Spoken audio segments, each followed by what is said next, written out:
Hello everyone, welcome to another video and in this video we are going to talk about scholarships in France। जो भी top scholarships हैं France में उनकी हम पहले ही discussion कर चुके हैं और आज हम फ्रांस में सबसे बड़ी स्कॉलरशिप के ऊपर बात करेंगे जिसमें बहुत अच्छा स्टाइपेंड मिलता है और उसका हम कंप्लीट प्रोसेस डिस्कस करेंगे। आपने अप्लाई कैसे करना है, उसके क्या बेनिफिट्स हैं, कौन लोग अप्लाई कर सकते हैं, कौन से कोर्सेज एलिजिबल है और मैं आपको सारा प्रोसेस कंप्यूटर के ऊपर शो करूंगा कि आपने एक्चुअली अप्लाई कैसे करना है। स्टेप बाय स्टेप हम सारी चीजों के ऊपर बात करेंगे। बाय द वे, अगर आपको नहीं पता तो we have started a series of studying in France. आप प्लेलिस्ट पूरी देख सकते हैं कि हमने ए टू जी सारी चीजें डिस्कस की हैं कि आप फ्रांस में कैसे आ सकते हैं, उसके बेनिफिट्स कौन से हैं, इवन अगर आप उसको जर्मनी से कंपेयर करें तो कौन से बेनिफिट्स हैं, और फ्रांस में पढ़ना इतना चीप कैसे है। हमने इस चीज के ऊपर भी वीडियो बनाई है कि आप वीजा के लिए कैसे अप्लाई कर सकते हैं और बैचलर्स के लिए कौन सी स्कॉलरशिप्स हैं और मास्टर्स के लिए कौन सी स्कॉलरशिप हैं। Each and everything is covered in this series and now we are continuing that series और हम इसमें डिटेल में स्कॉलरशिप्स के ऊपर बात करेंगे। हर स्कॉलरशिप का डिटेल प्रोसेस में बताऊंगा कि आपने अप्लाई कैसे करना है। And the most important thing, apply करना सबको आता होता है। जो भी 12th स्टैंडर्ड स्टूडेंट है या ग्रेजुएट है, he must know how to apply.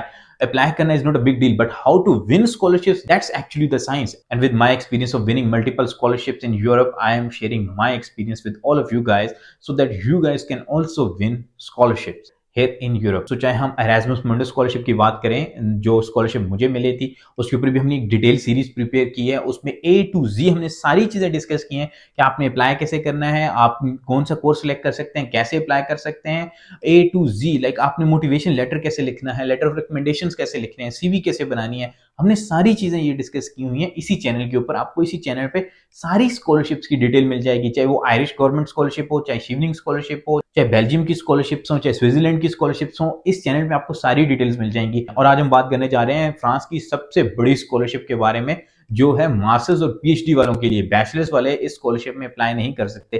Bachelors वालों के लिए और स्कॉलरशिप्स हैं। जो मेरी वीडियो थी टॉप स्कॉलरशिप्स इन फ्रांस, उसमें आप जाके देख सकते हैं कि बैचलर्स वालों के लिए कौन सी स्कॉलरशिप्स हैं। और एक मैंने एक स्पेशल वीडियो बनाई थी सिर्फ बैचलर स्टूडेंट्स के लिए कि बैचलर्स के स्टूडेंट्स कौन सी स्कॉलरशिप्स में अप्लाई कर सकते हैं। वो यहाँ वीडियो आ रही होगी, आप मेरे चैनल पे ही है, जाके देख सकते हैं कि बैचलर्स के स्टूडेंट्स के लिए कौन कौन सी स्कॉलरशिप्स हैं दुनिया में और वो किन स्कॉलरशिप्स में अप्लाई कर सकते हैं। ऑल्सो एमबीबीएस के स्टूडेंट्स। सो ये स्कॉलरशिप है आईफल एक्सीलेंस स्कॉलरशिप और Gustave Eiffel was the person जिसके नाम पे ये स्कॉलरशिप है। और Gustave Eiffel was a civil engineer and I am civil engineer myself. Eiffel tower भी उसी के नाम पे है और ये स्कॉलरशिप भी उसी के नाम पे है। So now I will show you guys the complete process and how to win that scholarships. That's actually the science. And now let's jump into my PC screen and I will show you guys a complete detailed process of how to win Eiffel Excellence Scholarship Program. So by clicking the link in the description, you will be on this website and here you can see the detail of everything about Eiffel Excellence Scholarship. अगर आप यहाँ पे आएंगे तो आपको सारी चीजें पता लग जाएंगी कि आप अप्लाई कैसे कर सकते हैं, who is eligible for this scholarship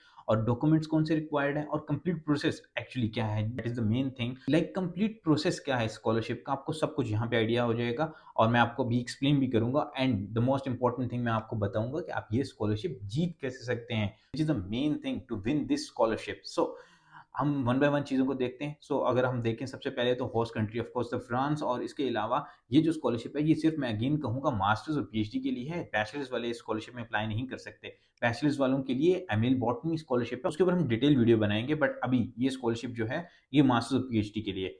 तो इस स्कॉलरशिप में जो स्टाइपन है, आपको बहुत अच्छा स्टाइपन मिलता है। अगर आप मास्टर्स के लिए आ रहे हैं तो 1200 यूरोज आपको मिलेंगे। इसके साथ अकोमोडेशन में भी आपको सब्सिडी मिलेगी बाय फ्रेंच गवर्नमेंट, और अकोमोडेशन यहाँ पे बहुत चीप है फॉर इंटरनेशनल स्टूडेंट्स। यकीन जाने इससे सस्ती अकोमोडेशन आपको यूरोप में कहीं और नहीं मिलेगी। Yes, you heard it right, आपको यूरोप में इससे सस्ती अकोमोडेशन और कहीं नहीं मिलेगी। Imagine living in France which is one of the expensive countries in Europe, आप सिर्फ 200 यूरोज में रह रहे हैं। ये काफी चीपर है और अकोमोडेशन ढूंढना भी यहाँ पे कोई बहुत बड़ा मसला नहीं है जिस तरह जर्मनी में इशू होगा। तो खैर, आपको अगर आप मास्टर्स में आते हैं तो 1200 यूरोज मिलेंगे और अगर पीएचडी में आते हैं तो आपको 1700 यूरोज मिलेंगे। और इसके अलावा भी काफी अलाउंसेज हैं, लाइक आपको ट्रेवल अलाउंस मिलेगा, आपको यहाँ से आने और वापस जाने का पर ईयर टिकट का अलाउंस मिलेगा बाय फ्रेंच गवर्नमेंट। सो इसमें बहुत ज्यादा पर्क्स हैं। इसके अलावा आपकी हेल्थ इंश्योरेंस कवर्ड होगी, विच is the most expensive thing here in Europe. Health बहुत एक्सपेंसिव, और अगर आपकी हेल्थ कवर्ड हो तो इवन आपकी टीथ तक की हेल्थ कवर्ड होती है। तो I think it's very good amount यहाँ रहने के लिए। Even I am an Erasmus scholar और मेरी जो स्टाइपेंड अमाउंट है इट्स 1000 यूरोज। तो अगर आप फ्रेंच गवर्नमेंट स्कॉलर होंगे तो आपको स्टाइपेंड एरास्मस स्कॉलर से भी ज्यादा मिलेगा। बट यहाँ पे एक चीज बताना जरूर है कि बहुत से लोग कंफ्यूज होते हैं इस चीज में कि इसमें ट्यूशन फी कवर्ड है या नहीं। तो इसमें ट्यूशन फी कवर्ड नहीं है, बट जो French most of the universities हैं उन्होंने एग्जेम्प्ट किया है इंटरनेशनल स्टूडेंट्स को जिनको आईफल एक्सीलेंस स्कॉलरशिप मिले। Almost almost all of the universities, French public universities have exempted all those students who got Eiffel Excellence Scholarship कि वो ट्यूशन फी पे नहीं करेंगे। तो आपने परेशान नहीं होना, आपने फी पे नहीं करनी। ऑल्दो ये स्कॉलरशिप के पेज के ऊपर लिखा हुआ है कि ट्यूशन फी इसमें इंक्लूडेड नहीं है, ट्यूशन फी आपने पे करनी होगी, बट यूनिवर्सिटीज़ ने इटसेल्फ एक्सक्लूड कर दिया उन स्टूडेंट को जो ये प्रेस्टिजियस स्कॉलरशिप विन कर लेते हैं। सो आपने परेशान नहीं होना, आपको सिर्फ 1200 यूरोज़ मिलेंगे जिसमें आपने रहना है, आपने अपनी अकोमोडेशन का रेंट पे करना है, दैट्स ऑल।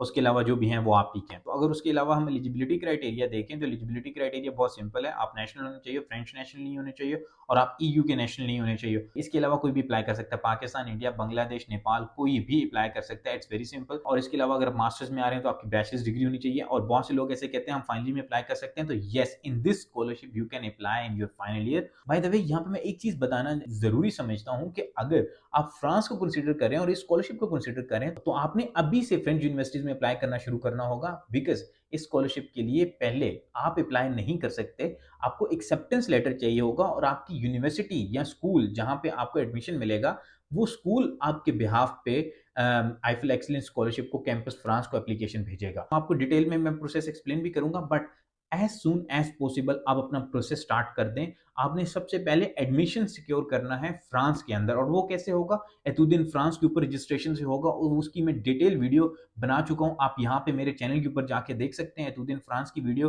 फॉर एग्जाम्पल ये वीडियो है, how to apply in France, just 5 minutes. अगर आप 5 मिनट्स अपने आप के लिए स्पेयर नहीं कर सकते तो no one can help you.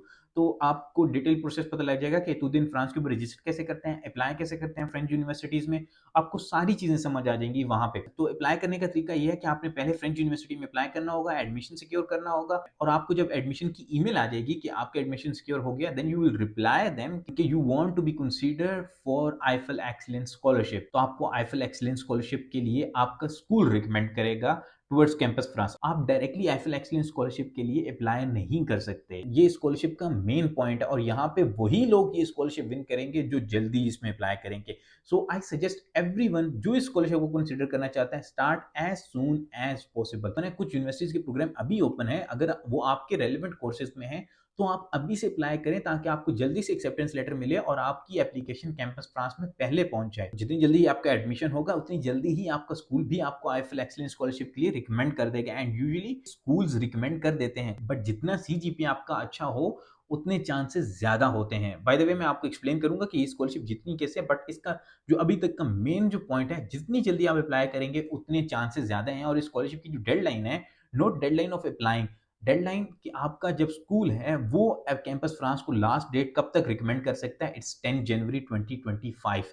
मैं आपको अभी बता रहा हूँ यही डेडलाइन होगी। हो सकता है थोड़ा सा ऊपर नीचे हो जाए, बट अभी ये स्कॉलरशिप ओपन नहीं हो, अक्टूबर में ओपन होगी, बट अभी से अगर आप एडमिशन सिक्योर कर लेते हैं तो आपके अच्छे खासे चांसेस हो जाएंगे। जितनी जल्दी एडमिशन सिक्योर करेंगे, आई विल रिपीट अगेन, इतने चांसेस ज्यादा हैं।